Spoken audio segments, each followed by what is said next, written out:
Écoute ça, mesdames et messieurs. Non, c'est vraiment fou. Je n'arrive même pas à croire, mais moi je trouve ça vraiment beau, quoi.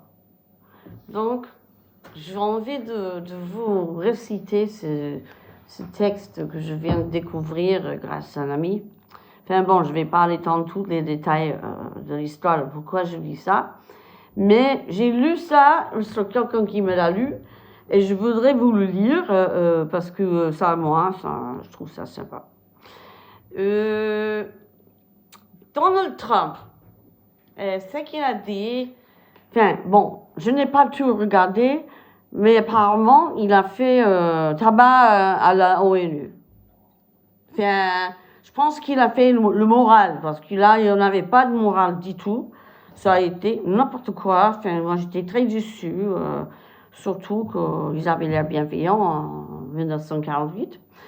Et moi, je pense qu'en fait, le plan en 1948, c'était plutôt de faire un État israélien pour rassembler un maximum de Juifs pour pouvoir Ils pensaient qu'ils allaient les assommer tout en en même temps. Et ils croient encore le faire. Hein. Donc, c'est quand même un peu bizarre. Bon, ben, les gens sont bizarres, hein. Mais bon, je vais vous lire ça. Il faudrait quand même que, voilà, tu peux le remettre. Et c'est compliqué, il y a un truc technique. Parce que maintenant, on lit les choses sur le téléphone et non sous mon sein. On a oublié d'écrire, même. On a un stylo à côté et du papier quelque part. On va chercher son téléphone pour écrire quelque chose.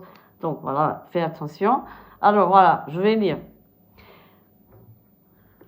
Alors voilà, M. Trump qui dit à l'ONU, parce que voilà, il aime bien se vanter un petit peu, mais bon, il a quand même aidé à arrêter des guerres. C'est le seul au monde qui en parle, que ça marche ou pas, au moins, moralement, c'est bien d'entendre un président, un leader de compagnie, enfin, dans une compagnie maintenant pour lui, parce qu'apparemment, c'est pas grave, il fait du business, mais c'est quand même mieux que ces politiciens, les politiques professionnels, ils sont nés là-dedans, ils savent même pas qui c'est, qu'est-ce que c'est de travailler. Et d'ailleurs, on critique Trump du fait qu'il a été né par un père riche et qu'il était déjà milliardaire. Mais combien de gens milliardaires ont eu des enfants qui sont devenus des drogués et qui se sont suicidés, quoi.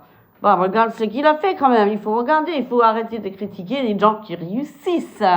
Je sais que c'est un grand problème, hein, les gens qui réussissent. Ça énerve pas mal de gens. Et alors, on essaie un peu de se débarrasser de